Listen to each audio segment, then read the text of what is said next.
नमस्कार मित्रों, मैं नरेंद्र सेफ्टी ऑफिसर। मित्रों, सेफ्टी गुरुकुल के इस एपिसोड का विषय है कन्फाइंड स्पेस में सेफ्टी। आज के इस एपिसोड में आप जानेंगे कि कन्फाइंड स्पेस क्या है और वहाँ क्या क्या खतरे हैं और कन्फाइंड स्पेस में सुरक्षित तरीके से कैसे काम किया जा सकता है। सबसे पहले देखते हैं कि कन्फाइंड स्पेस क्या है। किसी भी स्पेस को कन्फाइंड स्पेस तभी कहा जाएगा जब वहाँ ये 3 क्राइटेरिया फुलफिल होते हों। सबसे पहला, ऐसा स्पेस जहाँ पर कि घुसना मुश्किल हो। दूसरा, ऐसा स्पेस जो कि मानव के लगातार रहने के लिए नहीं बना है। तीसरा, ऐसा स्पेस जहाँ पर अंदर घुस करके कोई काम किया जाना है। तो इस प्रकार के तीनों क्राइटेरिया जहाँ फुलफिल होते हैं उसको हम कहते हैं कन्फाइंड स्पेस। अब अगर हम इसके उदाहरणों की बात करें कि कन्फाइंड स्पेस मतलब किन किन चीज़ों को बोला जाएगा, सबसे पहला हम कह सकते हैं बॉयलर, दूसरा डेरेटर, तीसरा टंकियाँ, चौथा पाइपलाइंस और पांचवा डक्ट आदि आदि।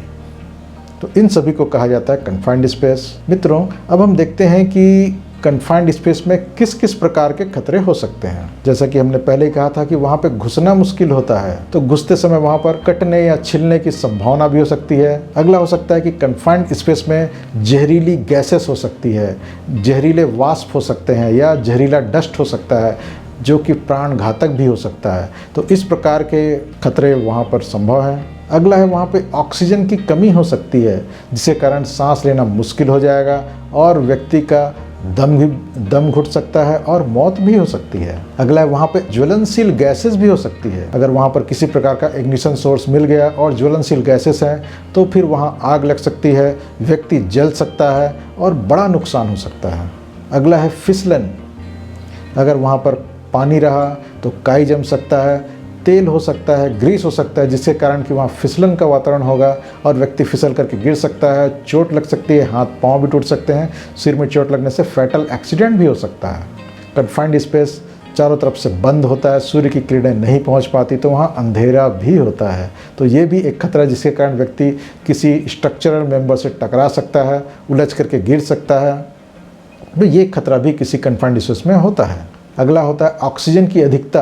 कहीं कहीं ऐसा भी वातावरण हो सकता है कि वहाँ वातावरण से ज़्यादा मात्रा में ऑक्सीजन उपलब्ध है। ऐसी स्थिति में ज्वलनशील वस्तुएं तेज़ी से जलने लगती है और विस्फोट भी हो सकता है, तो ये बड़ा खतरा उत्पन्न कर सकता है। अगला है, एक्सीडेंटली अगर कोई वॉल्व खुल जाए तो वहाँ पर पानी का फ्लो या किसी प्रकार के लिक्विड का फ्लो या किसी गैसेस का फ्लो हो सकता है, जिसके कारण व्यक्ति वहाँ फंस सकता है, दम घुट सकता है और जान भी जा सकती है। अगला हो सकता है तापमान। अगर कोई कन्फाइंड स्पेस ऐसा भी हो सकता है कि जहाँ तापमान बहुत ज़्यादा है, व्यक्ति को बर्न इंजरी हो सकता है या फिर सफोकेशन भी हो सकता है, ऑक्सीजन की कमी हो सकती है या फिर हीट स्ट्रोक का भी सामना करना पड़ सकता है। अगला हो सकता है करंट का फ्लो। कई बार वहाँ पर प्रकाश के लिए या दूसरे काम करने के लिए करंट सप्लाई कन्फाइंड स्पेस के अंदर देना पड़ता है और किसी कारणवश फॉल्टी सामानों से अगर ये सप्लाई दे दिया गया तो फिर हो सकता है कि उस स्पेस में करंट फैल जाए और व्यक्ति को समस्या हो जाए। कम से कम इतने खतरे किसी कन्फाइंड स्पेस में ज़रूर हो सकते हैं। अब हम देखते हैं कि इन सभी खतरों से कैसे बचा जा सकता है। सबसे पहला चीज़ ज़रूर ध्यान रखें कि कन्फाइंड स्पेस में घुसना जब तक हो सके अवश्य टालें। बिना घुसे जो काम हो सकता है, किसी लंबी डंडी की मदद से, रोबोट की मदद से या किसी भी प्रकार से जो काम बिना घुसे हो जाए उसको प्रेफर करें। और जब अगर घुसना अनिवार्य हो गया है तो फिर पहले hazard identification and risk assessment, जिसको हम हीरा प्रोसेस भी कहते हैं, उसके माध्यम से उस कन्फाइंड स्पेस में उपस्थित सभी खतरों को और काम करने के दौरान उपस्थित होने वाले सभी खतरों को आप पहचानें और उसके लिए क्या क्या उपाय कर सकते हैं उनको ज़रूर करें। अगला है परमिट। किसी भी कन्फाइंड स्पेस में काम करने से पूर्व कन्फाइंड स्पेस का परमिट अवश्य लेना चाहिए और परमिट में जितने प्रकार के आइसोलेशन आवश्यक हैं वो सभी ज़रूर लिखे होने चाहिए। और जब ऑपरेशन डिपार्टमेंट परमिट दे देता है, परमिट हाथ में आ जाता है, उसके बाद ही आगे की प्रक्रिया करनी चाहिए। नेक्स्ट है आइसोलेशन। इलेक्ट्रिकल, मैकेनिकल, सभी प्रकार के आइसोलेशन जो कि परमिट में लिखे हों उसको एक बार ज़रूर आप चेक कर लें कि सही तरीके से इलेक्ट्रिकली आइसोलेट है या नहीं, जितने भी इनलेट पाइप है वो सब आइसोलेटेड है या नहीं, उसमें लोटो सिस्टम लगाया गया है या नहीं, और जितने प्रकार के प्रेशर हो सकते हैं वो सब रिलीज़ हैं या नहीं।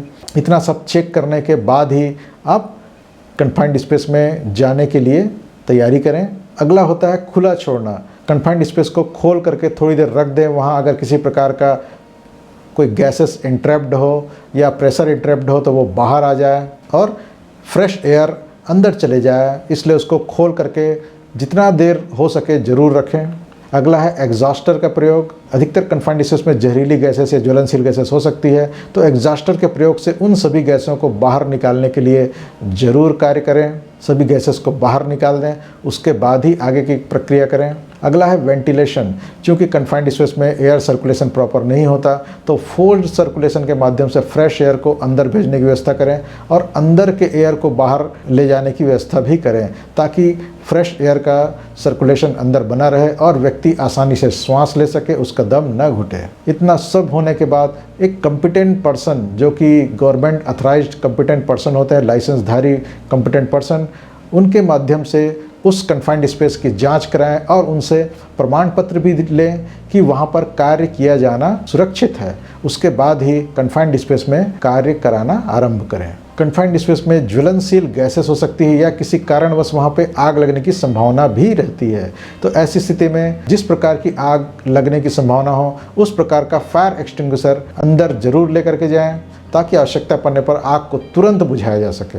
जो भी व्यक्ति अंदर जाता है उसको सेफ्टी बेल्ट जरूर पहनवाएं, फुल बॉडी हार्नेस जरूर पहनवाएं, ताकि आवश्यकता पड़ने पर लेन यार्ड के माध्यम से उसको बाहर खींचा जा सके, उसका रेस्क्यू किया जा सके।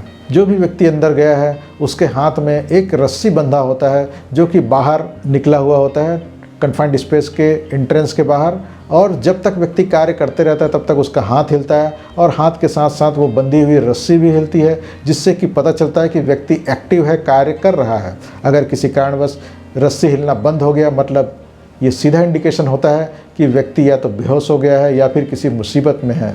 तो ऐसी स्थिति में व्यक्ति को रेस्क्यू करना आवश्यक हो जाता है। बाहर एक सपोर्ट टीम रहनी चाहिए एंट्रेंस के बाहर, ताकि आवश्यकता पड़ने पर किसी भी प्रकार की मदद उसको पहुंचाई जा सके या ज़रूरत पड़ने पर तुरंत उसको बाहर निकाला जा सके। एक वायरलेस सेट भी अंदर होना चाहिए और दूसरा वायरलेस सेट बाहर सपोर्ट टीम के पास होना चाहिए। अंदर के व्यक्ति किसी प्रकार का प्रॉब्लम आने पर बाहर वालों से बात कर सके, कुछ पूछना हो तो पूछ सके, जानकारी ले सके, या कोई प्रॉब्लम हो तो तुरंत बता सके कि यहाँ पर ऐसे प्रॉब्लम हो गई है, तो उसके हिसाब से वहाँ पर सपोर्ट टीम उनको मदद करेगी। अगला है 24 वोल्ट सप्लाई। इस प्रकार के स्पेस में काम करने के लिए 24 वोल्ट सप्लाई देना चाहिए और उसी के माध्यम से ही वहाँ पर प्रकाश आदि की व्यवस्था हो, क्योंकि ज़्यादा वोल्ट होने से करंट का खतरा बढ़ जाता है। अगला है टूल बॉक्स मीटिंग।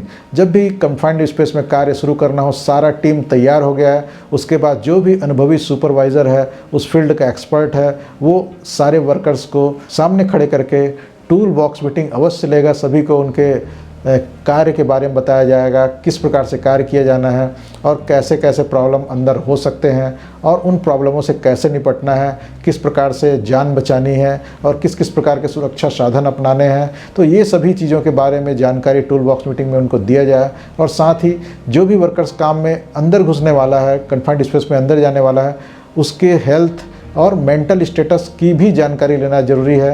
अगर वो किसी प्रकार के स्ट्रेस में है, शारीरिक या मानसिक तौर पर, तो उसका एक्सीडेंट होने की संभावना ज़्यादा होती है, तो ऐसे व्यक्ति को ऐसे खतरनाक कार्यों में भेजने से बचना है। अगला है कॉल बेल। कई बार व्यक्ति फ़ोन से संपर्क नहीं कर पाता, वायरलेस से संपर्क नहीं कर पाता, तो फिर एक इमरजेंसी कॉल बेल भी उसके पास शरीर में अटैच होना चाहिए, लगा होना चाहिए, ताकि जब भी ऐसी कुछ आवश्यकता हो कि वो कुछ बोल नहीं पा रहा है या सांस लेने में दिक्कत हो रही है, तो उस कॉल बेल का बटन वो दबा दे और रेस्क्यू टीम जो ऊपर है वो अलर्ट हो जाए और उसको तुरंत मदद पहुंचाए या बाहर खींच ले। अगला है फर्स्ट एडर्स की उपलब्धता। इस प्रकार के कन्फाइंड स्पेस कार्य में जब भी व्यक्ति अंदर जाए तो उसके पहले एक फर्स्ट एडर बाहर तैनात होना जरूरी है, क्योंकि कई बार उसको अंदर घुसे व्यक्ति को तुरंत रेस्क्यू करने की ज़रूरत होती है, वो बेहोश हो सकता है या सांस उखड़ने लगती है। ऐसी स्थिति में तुरंत उसको फर्स्ट एड दिया जाना आवश्यक है, ताकि हॉस्पिटल ले जाते तक उसकी स्थिति और न बिगड़ जाए। बाहर एम्बुलेंस भी तैनात होना जरूरी है, क्योंकि कई बार ऐसी स्थिति आती है कि व्यक्ति बेहोश हो गया है और वजह से घायल हो गया है, तो उसको तुरंत एम्बुलेंस में हॉस्पिटल ले जाना जरूरी होता है, इसलिए बाहर एम्बुलेंस की तैनाती भी आवश्यक है। BA set. हो सकता है कि अंदर ऑक्सीजन की कमी हो, ऐसी स्थिति में BA सेट ले करके अगर ले जाना संभव है तो ज़रूर ले करके जाएं और उसके साथ ही काम करें। कई बार कार्य की अवधि लंबी होने से BA सेट वहाँ पर उपयोगी नहीं होता। ऐसी स्थिति में एयरलाइन रेस्पिरेटर सिस्टम का इस्तेमाल करना चाहिए या फोर्स्ड वेंटिलेशन सिस्टम का इस्तेमाल करना चाहिए। अगर खास करके व्यक्ति अगर अंदर बेहोश है और उसको रेस्क्यू किया जाना है और किसी व्यक्ति को अंदर उतरना पड़ रहा है, तो ऐसे व्यक्ति को तो BA सेट जरूर पहनना चाहिए, क्योंकि हो सकता है कि अंदर वाला व्यक्ति किसी जहरीली गैस के कारण बेहोश हुआ हो। तो ऐसी स्थिति में BA सेट बहुत उपयोगी है। तो उस सेट की उपलब्धता और रेस्क्यू टीम के द्वारा उसका इस्तेमाल किया जाना भी बहुत ज़रूरी है। मित्रों, अगर इन सभी तैयारियों को रख लिया जाए, फिर कन्फाइंड स्पेस में किसी भी प्रकार का कार्य किया जाए, तो कोई भी एक्सीडेंट होने की संभावना खत्म हो जाती है। मित्रों, आज के लिए इतना ही। अगर ये वीडियो आपको पसंद आया हो तो उसे लाइक ज़रूर करें और अपने मित्रों को भी शेयर करें।